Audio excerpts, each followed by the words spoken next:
Fala galera, sejam muito bem-vindos a mais um vídeo. Eu sei que vocês não gostam quando eu dou desculpas aqui pelo horário e etc, mas eu fui no Hopi Hari hoje com a minha cunhada, com a minha esposa, né? Então eu cheguei bem quebrado, tô gravando o vídeo, preparei o vídeo aqui pra vocês, né? Então me desculpem se o vídeo chegar um pouco tarde, eu tentei fazer análises bastante completas, tanto do filme da Taylor Swift, quanto do novo filme do The Rock. Então, vamos lá!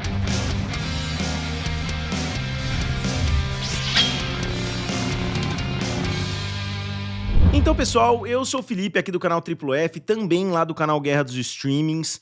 Novamente, né, eu já falei na abertura, o The Rock acabou de trazer um lançamento e, para surpresa de algumas pessoas, possivelmente, né, pelo nome do grande astro, o filme não ficou na primeira posição, na verdade não ficou nem na segunda posição, ficou na terceira, mas eu queria colocar as coisas em contexto aqui para vocês, e quem de fato ficou na liderança foi a Taylor Swift, com o seu novo filme, né? Eu não diria nem um filme, é uma experiência cinematográfica em volta do novo álbum dela que já chegou, né? O novo álbum acabou de chegar, se não me engano, fazem algumas semanas e agora chegou nas salas de cinema, um evento, né? Eu não sei nem exatamente do que se trata, não é exatamente o que foi o The Eras Tour, que chegou no cinema e teve uma abertura gigantesca de 91 milhões de dólares, foi um recorde absoluto na época para uma cantora, né, um filme ali chegando nesse formato e trazendo tanto dinheiro assim. O filme acabou fazendo quase 270 milhões de dólares nas bilheterias. A proposta desse é um pouco diferente, é um filme que vai ser muito mais limitado, não é uma celebração da carreira toda da cantora, é óbvio, eu não consigo citar de cabeça aí 2, 3 músicas da Taylor Swift, mas eu me lembro de ter feito vídeos a respeito desse assunto, né, e o The Eras Tour foi realmente uma turnê gigantesca da cantora, né, que celebrou a carreira dela como um todo. Esse não foi o lançamento de um álbum, então não dá para esperar o resultado, né, resultado semelhante desses dois projetos. Mas quanto o filme fez, né? Em primeiro lugar, o nome do filme é The Official Release of Life of a Showgirl, né? É a festa de lançamento de Life of a Showgirl, né? Tanto que na capa ela tá utilizando uma roupa daquelas de burlesque, né? Norte-americana. E o filme abriu com 33 milhões de dólares, ficou na liderança, na frente de um filme do The Rock, e o filme chegou a 46 milhões de dólares, e é um acordo que eu já citei para vocês, né, que é um acordo feito com a AMC, porque foi o mesmo esquema lá no The Eras Tour, né, foi um acordo que ela fez uma parceria diretamente com uma sala de cinema, né, com uma rede de salas de cinema e não com um determinado estúdio. Ela não foi lá na Disney, na Warner, na Universal e falou, eu quero lançar um filme assim assado. Não, ela foi direto na rede de cinema, o que com certeza ajuda ela a receber uma participação exponencialmente maior dos ganhos do filme. Novamente, eu não sei o que ela vai fazer, né, com o dinheiro, né, porque da última vez ela doou grande parte do dinheiro para a equipe, ela deu milhões ali para a equipe que trabalhava junto com ela. Então, novamente, eu não li nada nesse sentido, mas é um grande sucesso da cantora, mais uma vez, né, quebrando barreiras por aí. Novamente, eu não conheço a fundo a carreira dela, eu só vejo os números, eu vejo que ela com certeza é uma das artistas que mais vende hoje, né, juntamente com Drake, juntamente com a Adele, né, quando ela lança um disco, juntamente com a Beyoncé e assim por diante. Então, eu acho que esses lançamentos cinematográficos são muito interessantes, principalmente para mim, que tem um quadro sobre bilheteria. E aqui eu fiz um comparativo dos maiores lançamentos musicais, né, não exatamente filmes estrelados por músicos, né, como 8 Mile, como os filmes dos Beatles. Eu tô dizendo desses filmes em volta de um lançamento. A gente tem The Eras Tour com 92 milhões, esse novo álbum aí com 33 milhões, o da Hannah Montana com 31 milhões de abertura e acabou fazendo 70 milhões, para vocês verem como Hannah Montana era grande, né, muito tempo atrás, alguns anos atrás, né, 2008. Depois Justin Bieber, Never Say Never, 29 milhões. Michael Jackson, This Is It, 23 milhões e acabou fazendo 261 milhões. Então teve um alcance global muito grande e uma longevidade também nas bilheterias. Esse daqui realmente eu nem lembro, acho que é da Beyoncé. Nem lembro esse 21 milhões aqui. E finalmente o One Direction, 15 milhões de dólares. Óbvio que isso não é uma prática 100% nova, né? Os Beatles faziam esses filmes barra lançamentos, né? Então é algo que já existe há bastante tempo, mas nas salas de cinema, nesse formato, não é algo tão comum assim de acontecer, principalmente nessas proporções. Como vocês podem ver, 91 milhões e 33 milhões são lançamentos muito grandes. E agora a gente vai para a segunda posição, o filme do Paul Thomas Anderson, Uma Batalha Após a Outra, que fez 11 milhões de dólares, caindo 49%. O filme bateu a marca dos 100 milhões, que pro diretor, por incrível que pareça, era algo impossível de acontecer nos seus 9 filmes anteriores. Então esse é o 10º filme do diretor, um diretor que teve um ritmo semelhante aí ao do Quentin Tarantino, né? Os dois diretores têm 9 filmes, agora o 10º, Quentin Tarantino não lançou o seu 10º filme, que seria o filme O Crítico, né? Então existe uma discussão rolando aí, né? Paul Thomas Anderson versus Quentin Tarantino, e muitas pessoas têm opiniões divergentes a respeito desse assunto. Eu gosto muito de determinados filmes dos dois lados, então eu não vejo nem por que essa discussão acontecer.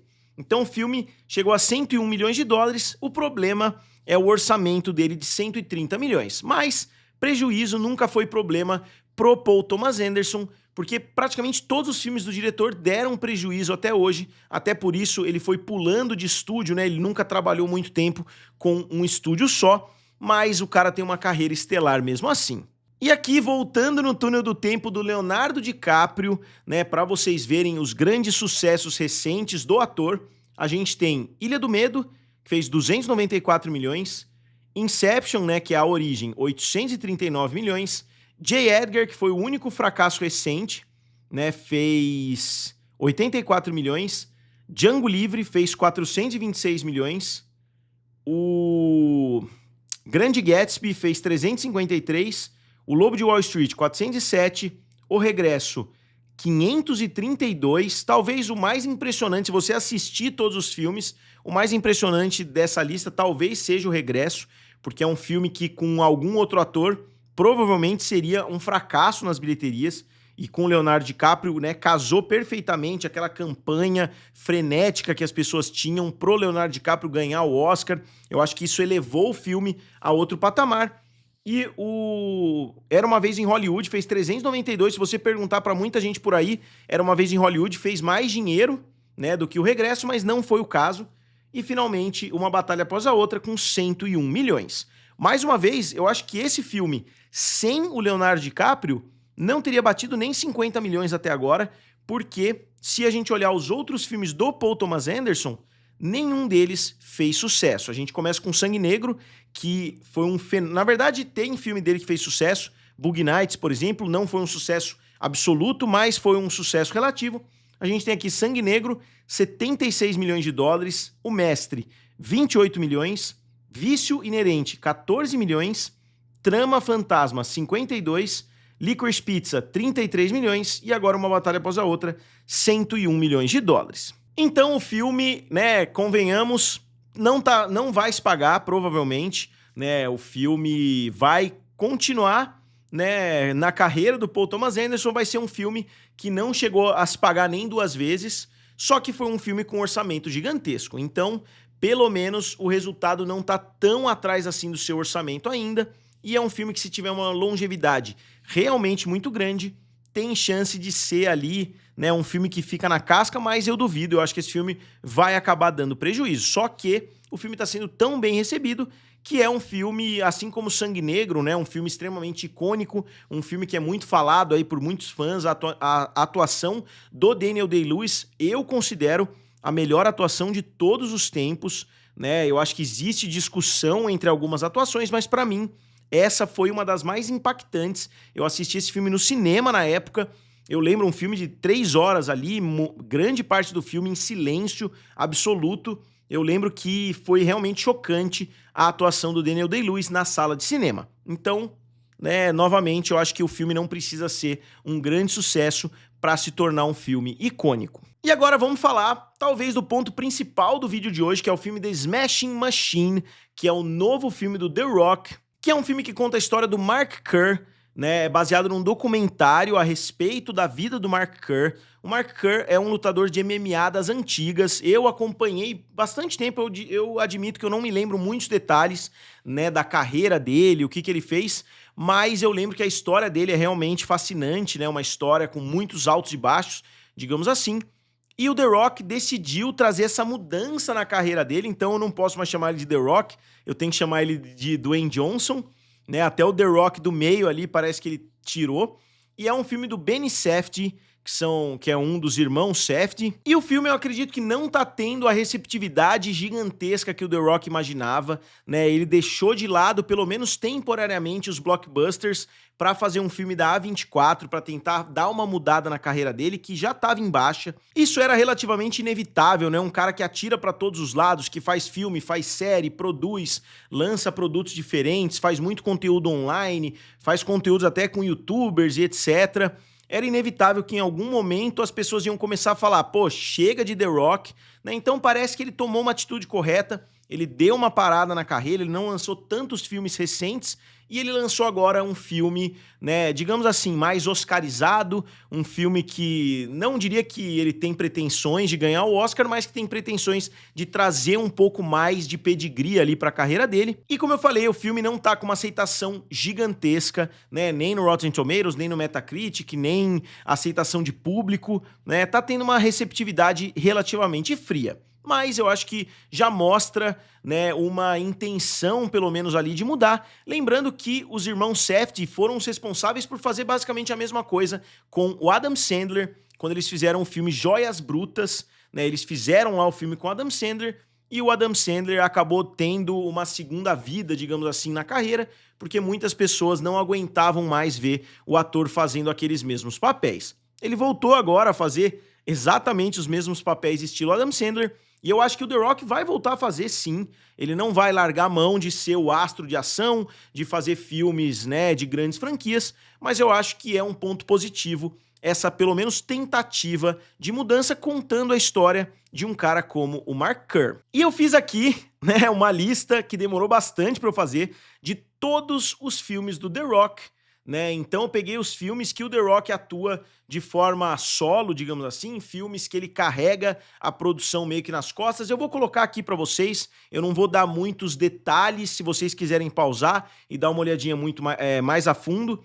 Aqui a gente tem o filme da Fada do Dente, né, com 112 milhões de dólares, depois o filme Faster, com 36 milhões. É curioso que o filme Faster veio logo antes dele participar de Fast Five. Então, antes dele entrar na franquia Velozes e Furiosos, ele fez um filme chamado Faster. Então, pelo menos pra mim, né, foi algo curioso quando eu tava fazendo essa lista. Aí depois, Jornada 2, Snitch, Hércules, San Andreas, Central Intelligence, Baywatch, Rampage, Skyscraper, né, aquele que é na China, Jungle Cruise, Shazam, e agora Shazam Black Adam, né, na verdade, e o Adão Negro, e esse filme agora, né, que é Coração de Lutador. E aqui eu coloquei separadamente os filmes de franquia, né, então eu deixei separado, mas aqui eu coloquei os filmes de grandes franquias. Se vocês verem aqui, os valores aumentam e aumentam muito. Todos os filmes aqui têm praticamente mais de 500 milhões de dólares, tirando o G.I. Joe, né, que foi o 2 que o The Rock participou. Então aqui tem Velozes e Furiosos 5, com mais de 600 milhões, G.I. Joe com 375, Velozes e Furiosos 6, com mais de 750 milhões de dólares, Velozes e Furiosos 7, com 1,5 bilhão de dólares, depois Velozes e Furiosos 8, 1,2 bilhão, Jumanji, 962 milhões, Hobbs e Shaw, 759, e Jumanji 2, mais de 800 milhões de dólares. Então, poucos atores, né, fora dos atores ali que fizeram o universo Marvel, poucos são os atores que possuem tantos filmes assim, acima da marca dos 500 milhões. Mas se você olhar o quadro anterior, nenhum filme tem mais de 500 milhões de dólares. Isso levou muitas pessoas a chamarem o The Rock de anabolizante de franquias, que você tinha uma franquia em andamento, você falava, pô, vou botar o The Rock aqui, você colocava o The Rock e o filme simplesmente virava um sucesso gigantesco. Eu discordo um pouquinho desse título, como eu vou mostrar aqui pra vocês, realmente essa análise do The Rock foi bem aprofundada, eu já tinha até começado ela antes do filme sair, eu já tinha planejado, né, essas informações aqui para vocês. Então vamos dar uma olhadinha. Aqui, ó, a gente tem o filme A Múmia, de 1999, que não tem o The Rock, fez 417 milhões. Depois o filme A Múmia 2, que tem o The Rock, fez 435. Mas essa é uma evolução natural. O The Rock ainda não era o The Rock que a gente conhece, então eu diria que nesse caso ele não teve efeito absolutamente nenhum. Talvez um ou outro fã da WWE falou, pô, eu quero assistir o The Rock ali no filme, mas eu acho que o efeito foi bem pequeno. Depois a gente teve a mesma coisa em G.I. Joe The Rise of Cobra e G.I. Joe Retaliação, né, a origem do Cobra, eu acho que é o nome aqui no Brasil, fez 302 milhões o primeiro e o segundo 375 milhões. Nesse filme, a participação do The Rock realmente foi bem icônica, então eu acho que até ajudou sim, vamos dizer, eu acho que ele pagou mais do que o salário dele de volta, né, em termos de bilheteria. Eu imagino que o filme teria pulado de 302 para uns 320, 330, pulou para 375 milhões por causa da presença do The Rock. Vocês veem que até o pôster ficou mais legal, né, com o The Rock lá em cima. Aí a gente vê Jornada ao Centro da Terra, o primeiro fez 244 milhões e o segundo 335 milhões.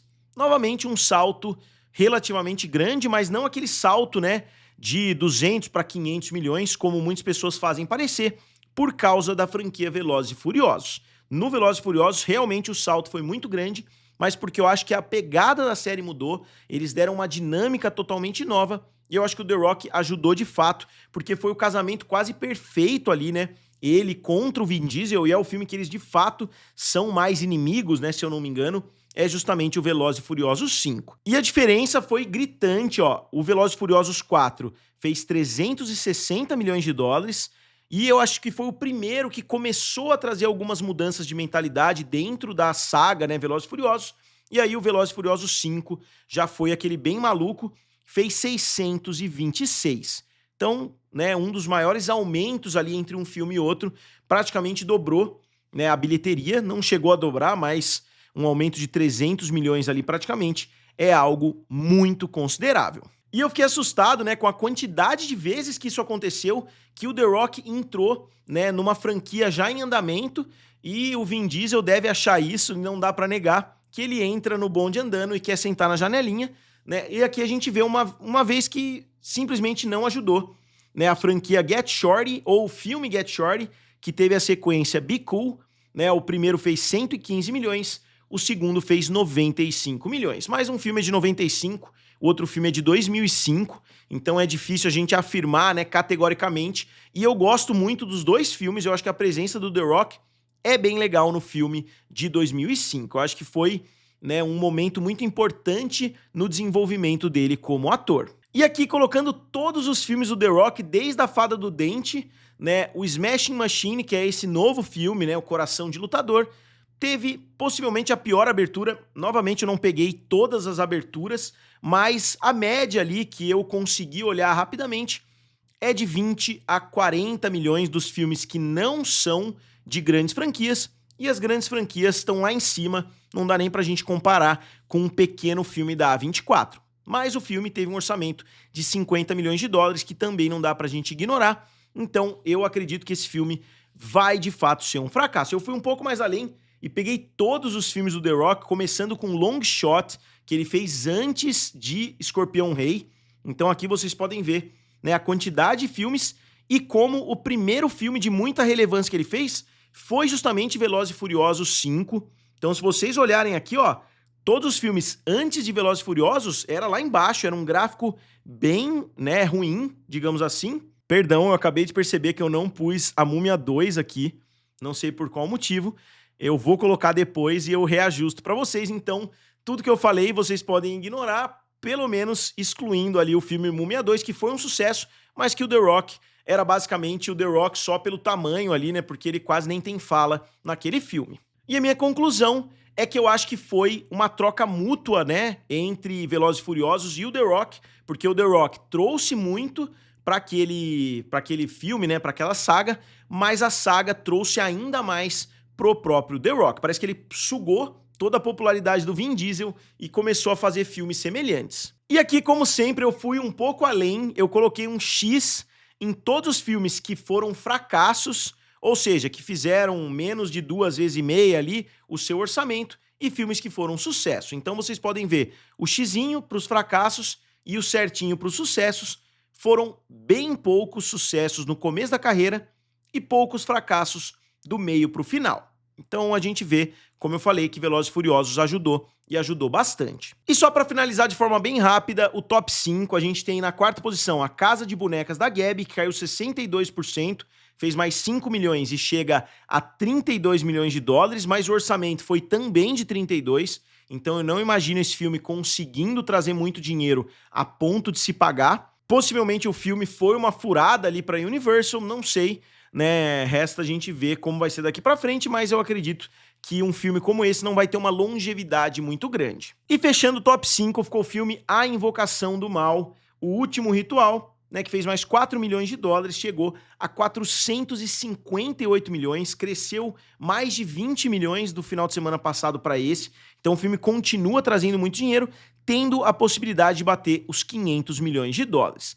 Não é tão provável assim a essa altura, mas é sim uma possibilidade. Um filme que não dá pra gente ignorar é o Demon Slayer Castelo Infinito. O filme chegou a 633 milhões de dólares, segundo algumas fontes, 642 milhões de dólares, segundo outras fontes, mais de 700 milhões de dólares, segundo outras fontes, né? Então o Box Office Mojo mesmo, que é um site muito renomado, tá falando em mais de 700 milhões de dólares, mas eu não vi nenhuma fonte corroborando essa informação, né? Então eu tô olhando de forma mais realista, digamos assim, 633 milhões ou 642. O filme tá dentro, né? Tá dentro dessa amplitude de resultado que coloca o filme como um dos maiores sucessos recentes aí, porque o filme tem um orçamento muito pequeno de 20 milhões de dólares. O filme da Downton Abbey chegou a 87 milhões, com um orçamento de 50 milhões, então é um filme que ainda não se pagou como os outros dois fizeram.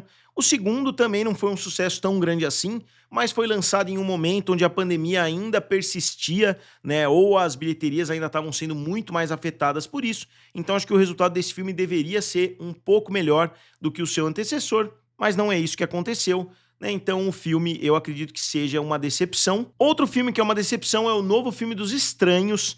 O terceiro filme fez bastante dinheiro, fez 42 milhões com orçamento de 8,5, só que esse filme tá somente com 11 milhões, então um resultado muito baixo, e as quedas para filmes de terror são sempre muito altas, os filmes sempre perdem muitas salas, né, de forma rápida, porque não são apostas tão fortes, a não ser uma Invocação do Mal, It a Coisa, e assim por diante. Outro filme que chegou no top 10 foi Avatar 2, né? O filme Avatar 2 fez um sucesso muito grande e com os 4 milhões, eu acredito que o filme tenha feito nesse final de semana, ele chega a 2 bilhões 330 milhões de dólares. Aqui eu tenho a evolução semanal do filme, se vocês quiserem dar uma olhada. O filme fez realmente muito dinheiro, é invejável o resultado que o James Cameron consegue sempre trazer. Depois a gente tem Os Caras Malvados, fez 222 milhões de dólares, ainda não chegou nos 250, mas continua evoluindo, evoluiu 10 milhões do final de semana passado para esse. E a gente tem agora o final de semana passado aqui no Brasil,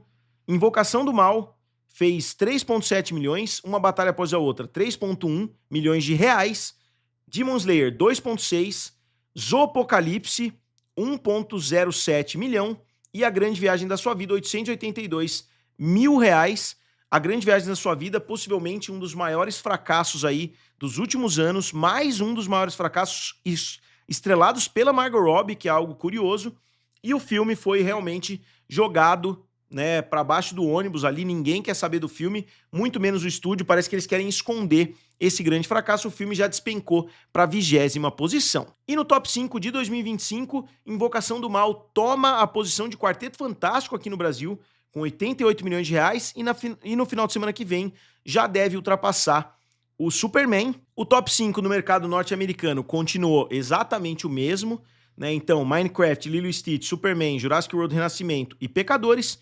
E o top 5 mundial teve uma grande mudança para alguns, mas para outros ainda não, porque Como Treinar o Seu Dragão tem 235, enquanto Demon Slayer tem 233, mas como tem uma amplitude de fontes, eu coloquei que o filme ultrapassou Então, 633 milhões para Demon Slayer, Jurassic World Renascimento, Minecraft, Lilo e Stitch e Nitsa 2.